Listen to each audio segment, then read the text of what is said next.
Welcome back to another episode of my Unity tutorial series Voxel Heist. Last episode we looked at extending our interactions and we had this setup. So if we interact with the door by pressing our E key, door is blocking the way. If we interact with this object that's called keypad, and still need to work on the rotation, but it disappears. You interact with it again, it reappears. This episode we will be looking at UI basics, canvas and layout. So far in this series we've focused on gameplay systems, movement, interactions, physics and scripting. But a game also needs a way to communicate with the player. So whether that be objectives, interaction prompts, menus, health bars, that all lives in Unity's UI system. In this episode we'll be learning about the foundations of Unity's UI, starting with the canvas. But first, we will look at the script that we made for last task's episode. It's rather simple. I made a script called keypad, which had the interactable interface and the public void of toggling the active in hierarchy. So, what is Unity's UI? Unity's UI system is different from normal game objects. Instead of existing in the 3D world, UI elements live inside a canvas. So think of it as the 3D objects are in the world space, but the UI elements are in the user's screen space. Think of it as the canvas as a screen layer where the UI is drawn. And we can create a canvas by right-clicking in our hierarchy, going to UI and then canvas. We'll see a few things that appear. So the canvas, if I focus on it, I can press F and we'll see it's just representation of the game window and the event system. The event system handles the mouse input, keyboard navigation and UI interaction, or whatever input system we'll have. If we're aiming for a controller, we can set it up to work with that as well. Being on the canvas, we can see that we have render mode. Currently it's set to screen space overlay. This is the most common and it just renders the UI on top of everything. We then have screen space camera, which it will be linked to a specific camera, and world space. This UI exists within the 3D space. For most HUDs and menus, we'll use a screen space overlay. So something that we're able to do is right click on our canvas and add a panel.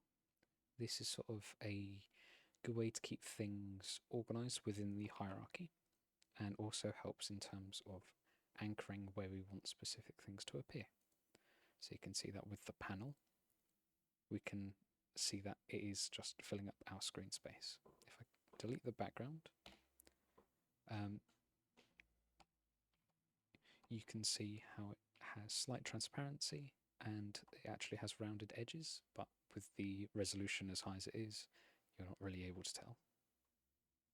But Unity has quite a few defaults, but later on we'll be looking at getting or using our own sprites. So I'm going to reduce the alpha on our colour for the panel. This basically is just the opacity. And I will create a button as an example. Unity now uses a system called TextMeshPro for text rendering because it produces sharper and higher quality text from the original default Unity text. So in order to ensure we have TextMeshPro installed, whenever we select a game object that uses TextMeshPro, if it hasn't been installed already, it will give us the option to import it. So all I need to do is click Import TMP Essentials, and we've now installed it. And you can see if I double click on the button, we have this lovely button, just dead center of the screen. Okay, we'll go into a couple of things with the button. So first, in the scene view, we can click on this 2D toggle. This just makes it so that we're facing it straight on. And we're able to look at the Rect Transform, different from the usual transform that we're used to seeing, but this is for more UI, as it has more options tailored toward it. So for example, we have the same X and Y coordinate, although these are not for the world space. These are just for our canvas space. We also have the width, which we can increase, and the height, which we can also increase or decrease. Zero those out for now, and put this as 275. So you can see we have our button. We also have things called anchors. These are the sort of four-leaf clover white sort of central point that we can see. And these are what helps not break the UI at different resolutions. So for example, I can demonstrate. We have our what appears to be a sort of reticle or a sight in a gun in Call of Duty or something. But this is actually showing where our anchor is currently set to in the defaults.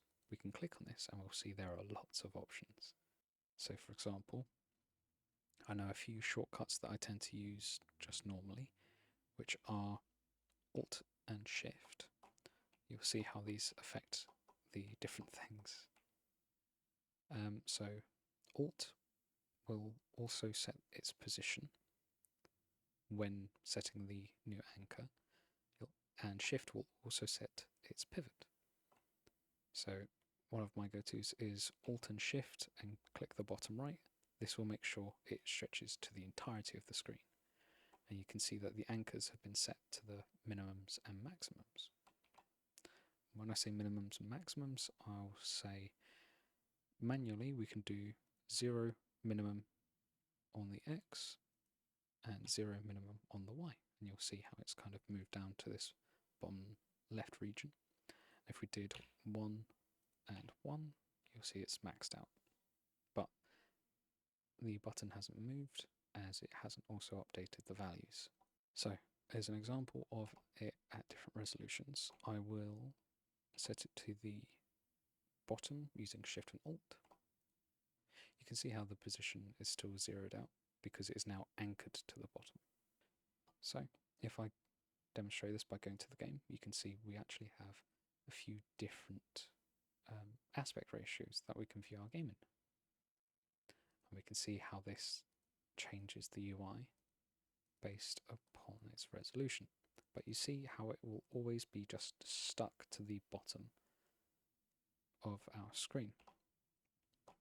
If I set it to the center again and move it down so it looks like it's touching the bottom of our screen, if I go through different resolutions, you will see how the button does move and disappears from time to time.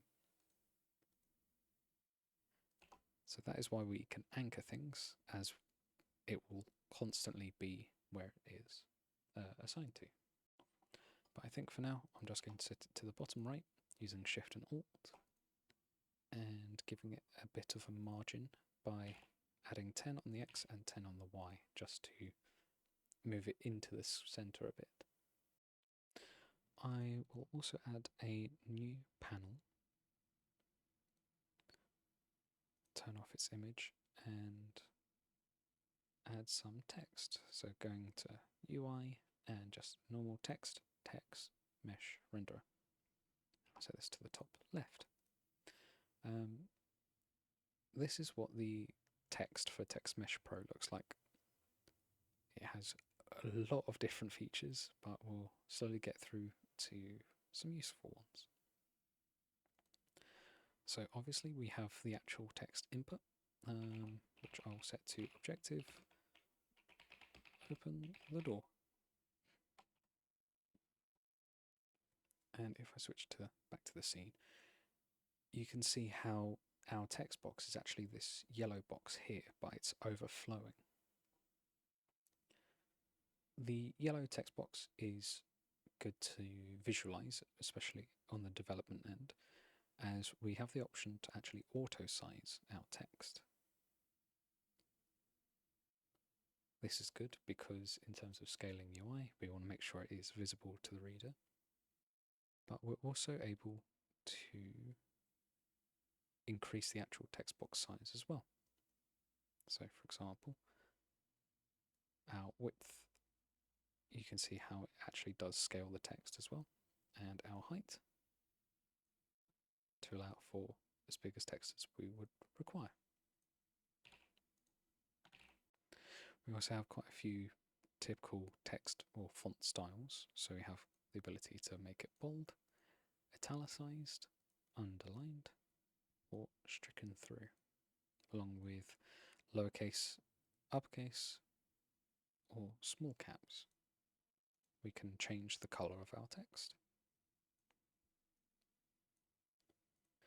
and also set its alignment. So after going through just a couple of the text options, I can go to the button and you'll see that it actually has a child, which is another TextMeshPro object. For this I'll put open door and leave that as is. I'll rename the panel for our text just objective panel and button panel. So to make use of our new open door button, we can actually assign different scripts to them. So I will go into our keypad script, I think.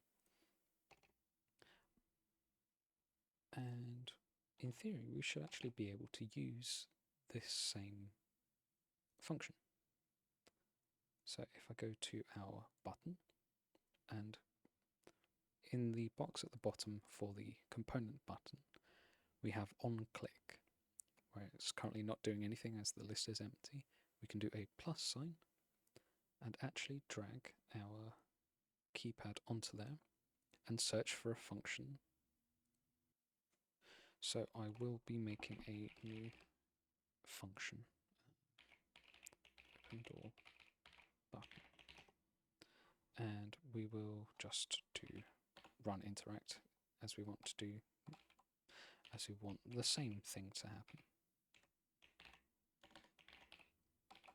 So going back to the button, we should hopefully, okay.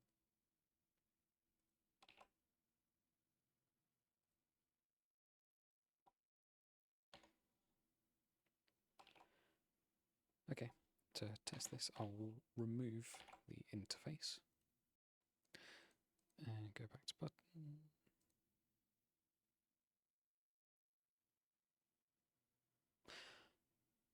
Oh, I'm being silly. Okay, can actually undo all of this. Okay, so we have I interactable, interact, open door button, interact. Heading back to Unity.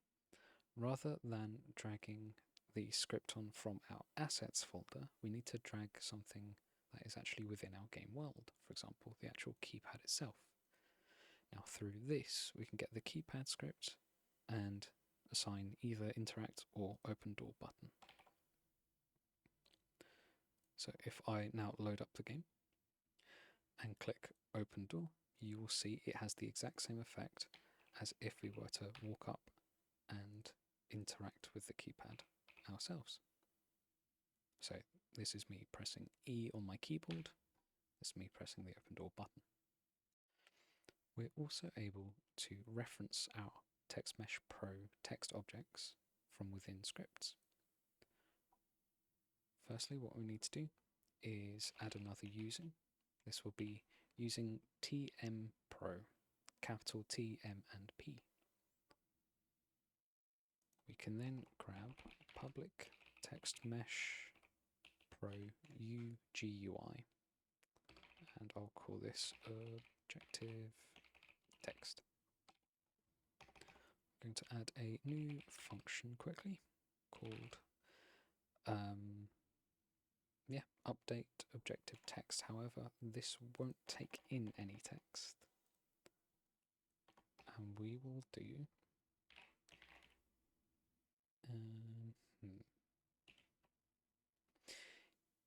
if door dot active in hierarchy. If door is not active in the hierarchy, actually, I will say objective text dot text equals objective completed.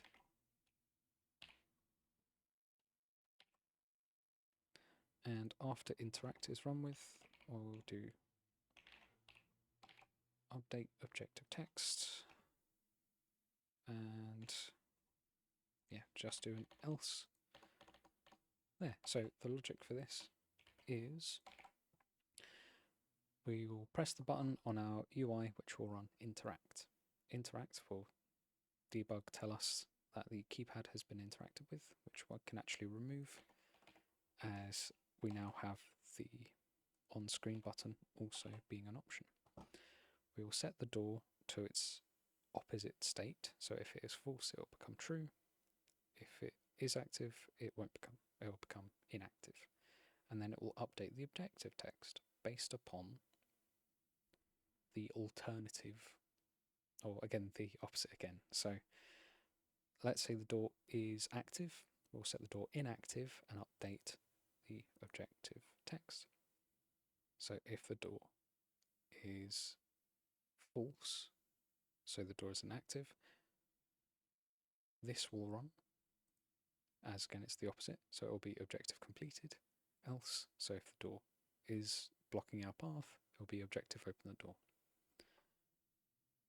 We can head back to Unity, go to our keypad game object with the keypad script on, and you will see that we now have an objective text that we can plug in. So I'll just drag and drop the TextMeshPro that is in our objective panel, this being the actual objective text. And in theory, if we press play, I can open the door. It will say objective completed. If the door is closed again, it will ask us to open the door. Okay, so I will say the task for today's episode is, you can see we have objective open the door and a button saying open door. When we press open door, it now updates to say closed door, and vice versa. So your task for today is to have this button update based upon the door being open or closed.